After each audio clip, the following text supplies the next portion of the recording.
Hey community, so I'm excited to have you on this video journey with me, celebrating and acknowledging the crucial role of social workers in creating positive change. Social work is a dynamic and versatile profession, and you might be surprised how we show up to serve and support. And March is an amazing month. It is Social Work Awareness Month, and the theme this year is Break Barriers.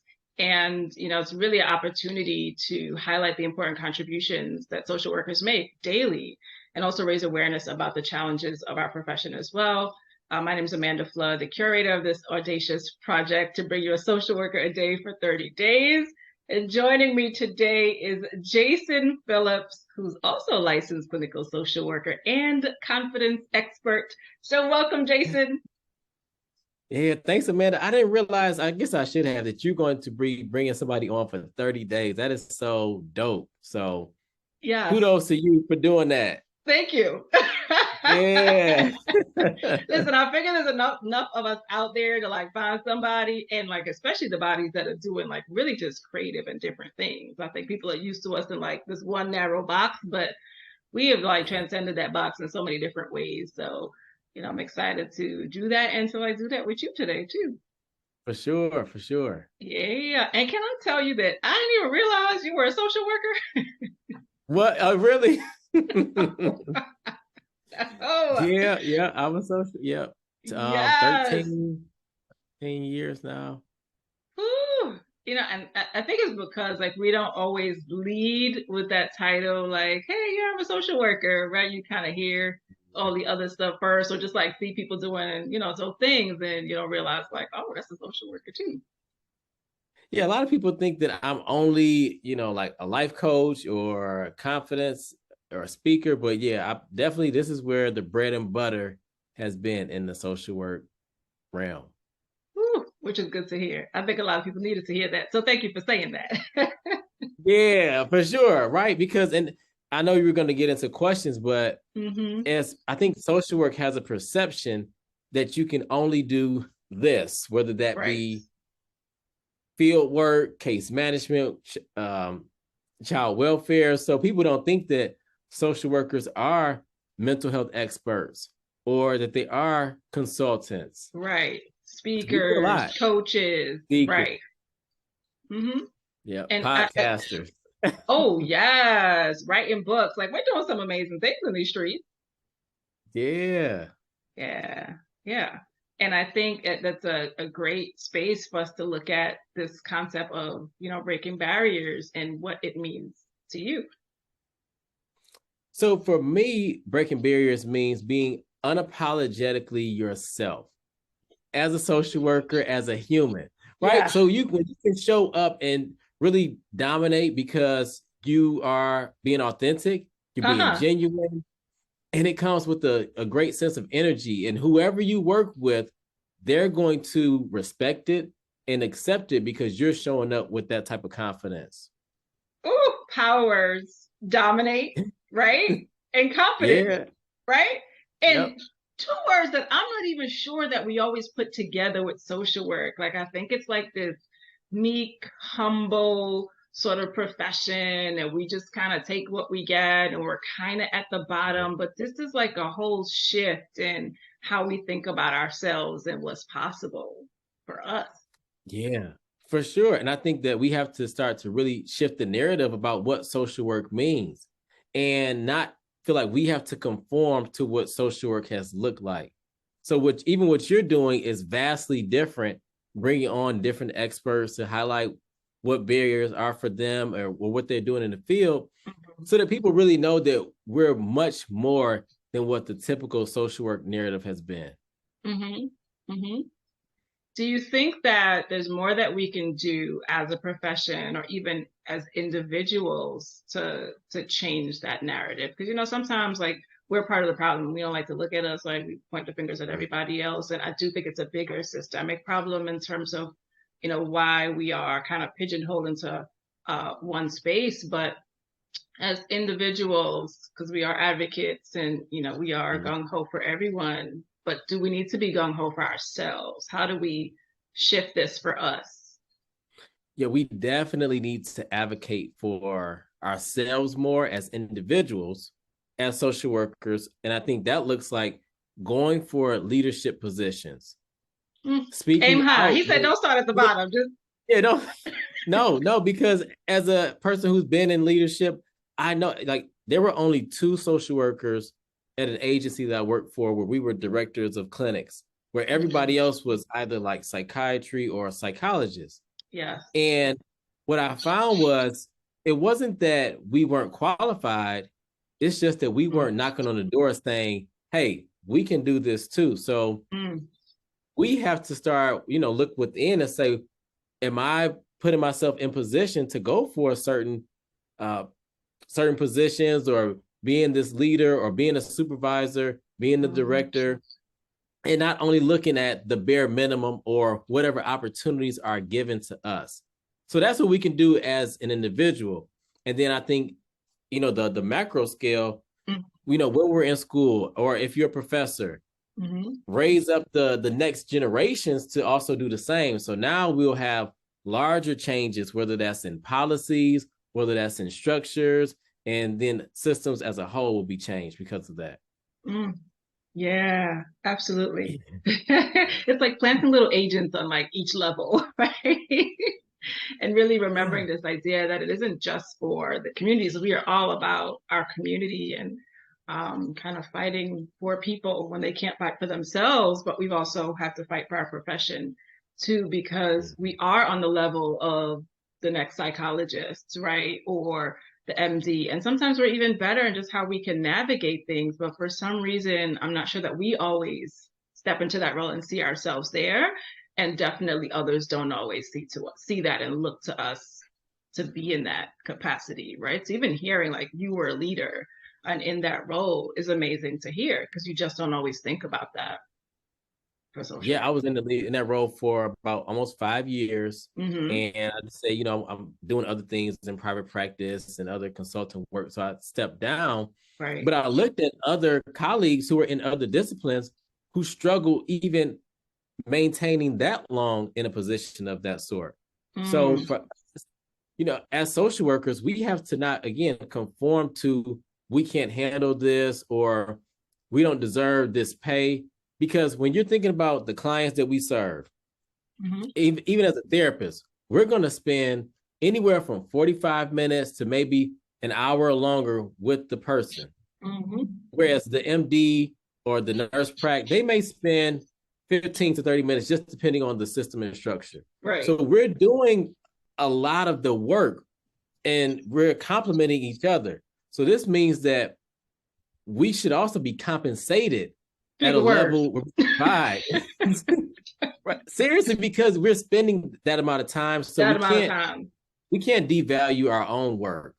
Yeah, and we have to also kind of speak to that too, right? Like we do spend a lot of time, and nature of what we do are usually the ones that are doing the back end hard work, right? And that has got to equate monetarily as well.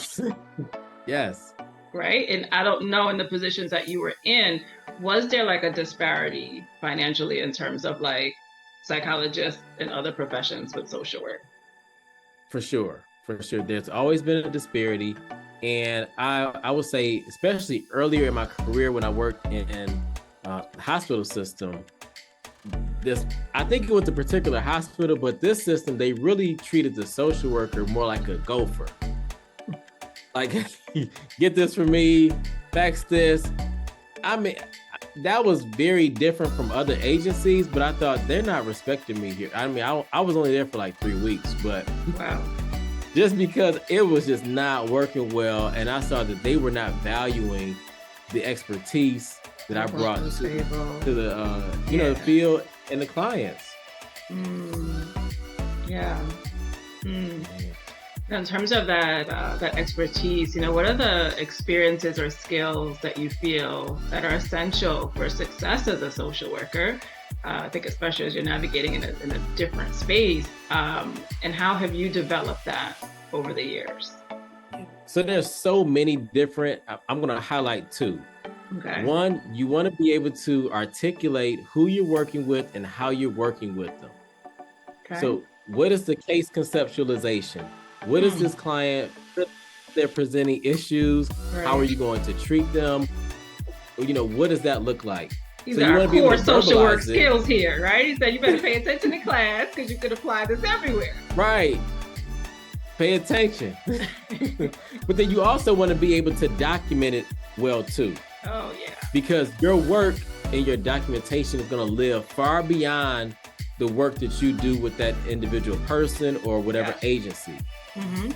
So you want your documentation to be solid, to be a certain standard, and to be legible.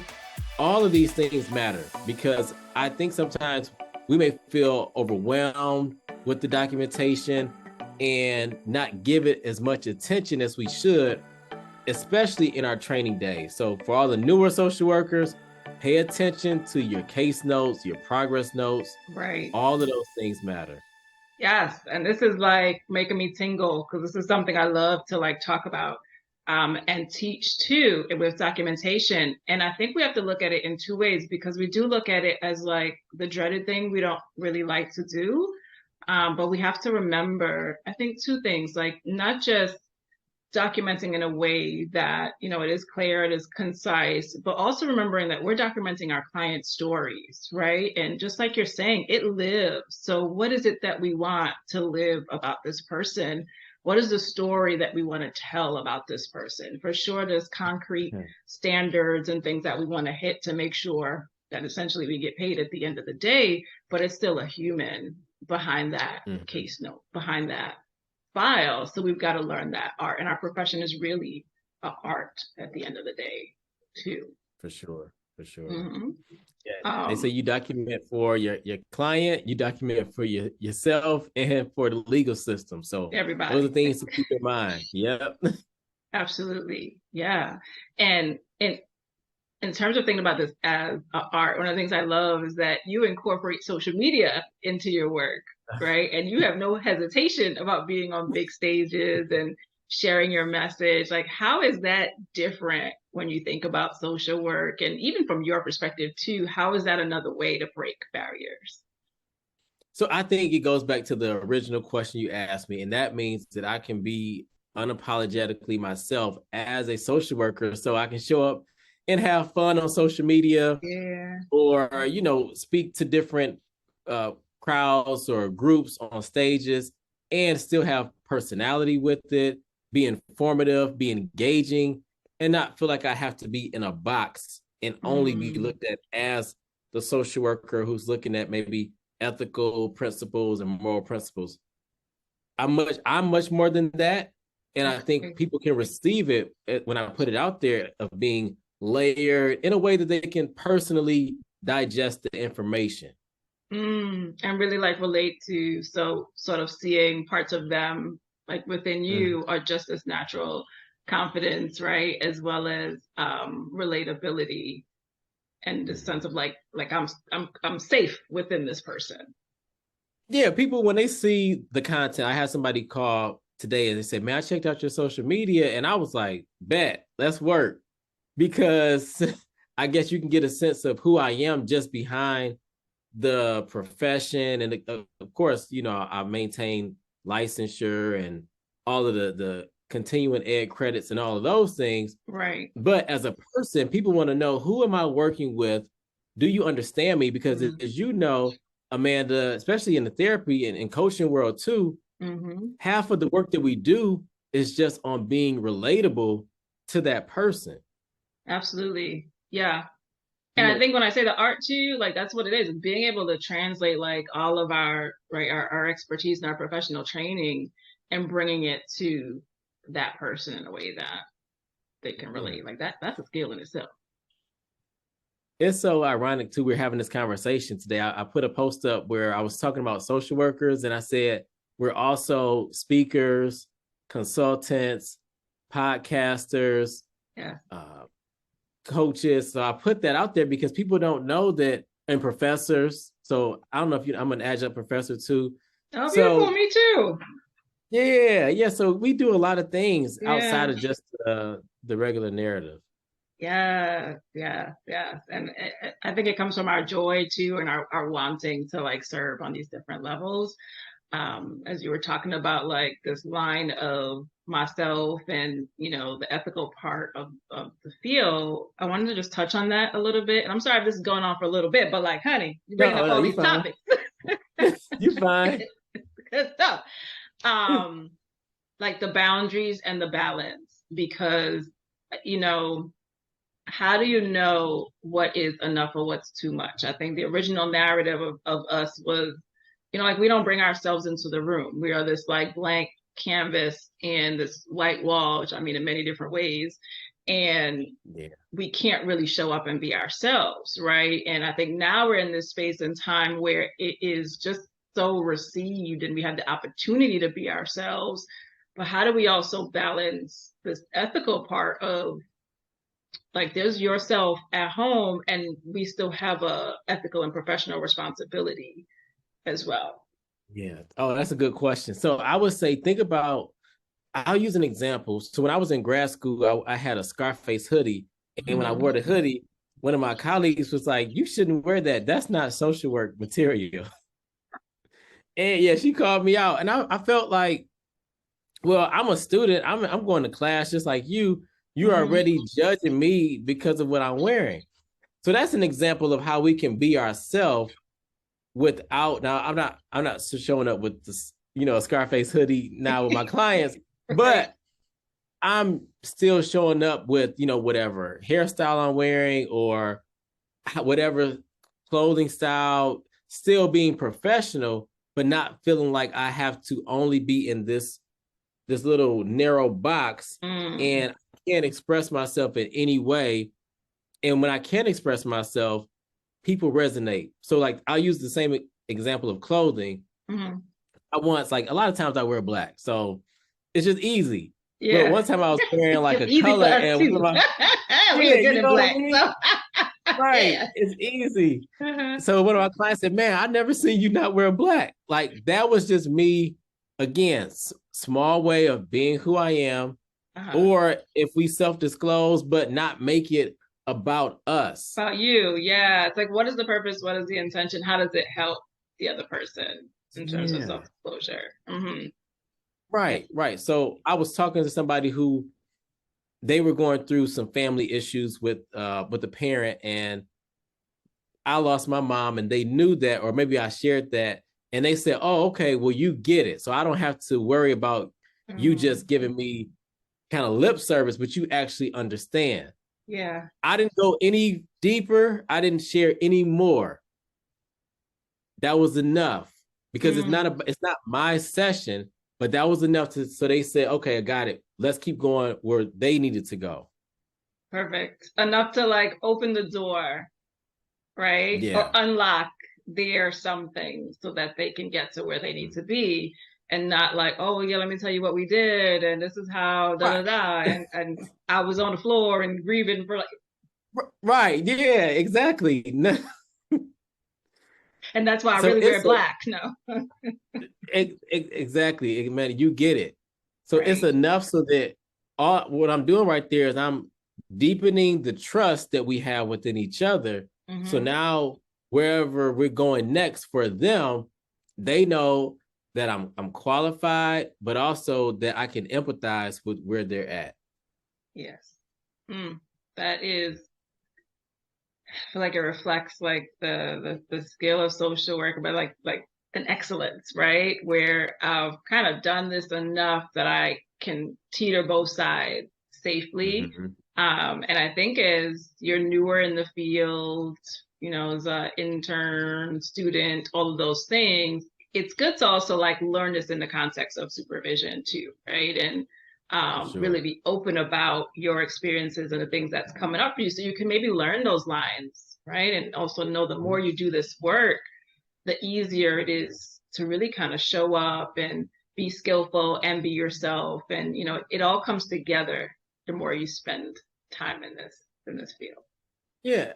And just to add to that, you mentioned like social media. So there's some social media videos that are maybe funny, maybe dancing, maybe comedy. I put a few of them up. Like, go ahead, Jason, go ahead. Yeah. But none of that's happening in the session. Right. So I'm not showing up, dancing. We're not You don't cracking dance. jokes. So, I was gonna sign up. No. right. So that's where, if they want to, that's where they can see who I am, but I don't have to disclose none of that. We're not talking about my music interests. That's all there for, again, entertainment and informative purposes on another platform. Right. When people meet with me, they probably they know that's me, but that's not it's not going that way in the session at all. Right. Does that make sense? He said, I'm not dancing in therapy. No, I'm not. Yeah. There's a line that use the word like entertainment where it's like informative, educational entertainment, but it switches a little bit when we're in the space, right? And we go a little bit deeper. And I think that's what's awesome. And the different ways that we can show up, it's like we can get you on different levels. That's what I love about our skill sets as social workers. We can be like very therapeutic with you and reach back into your past and snatch you back to the future, right? Or we can show up and talk about the same concept to a wide audience as speakers. We can take it to the boardroom as consultants and help you navigate, your staff and things like how to be an effective communicator, or how to navigate stress and burnout, right? So we are so versatile, but we can move those skills in different settings and on different levels. And people, they just want to know that you're human, and they're like, okay, cool, you just like me. Yeah. Oh, which is something we have to remember too. I think our clients are human, and even the spaces we want to push into, they're just regular people with same old problems. Yep, pretty much. Yeah. So finish the sentence for me. I wish people understood social workers ...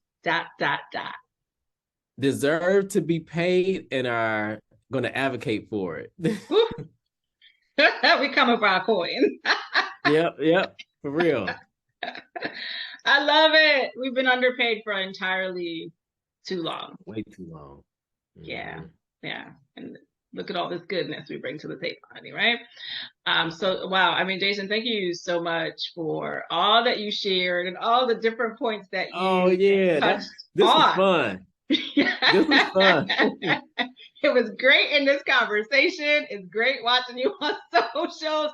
But most importantly, I think it's for your contributions to the field, because, even from this, I can hear how intentional you are in the work that you do. And that's phenomenal, because it keeps us in this space of our work is important and we deserve to be valued as social workers as well. So thank you for that and for your consistency and your dedication. It's really admirable. Yeah. Well, thank you for having me. This was fun. Yeah, thank you. And to all the other social workers listening, thank you guys for joining. I hope you are impressed with social work. And if you are, let us know. Be sure to comment on this, invite a friend into this series as we continue to really explore the excellence that is social work. My name is Amanda Fludd, proud social worker, and I'm here with Jason Phillips, another social worker. And we'll see you guys tomorrow for our next installation. Happy Social Work Month.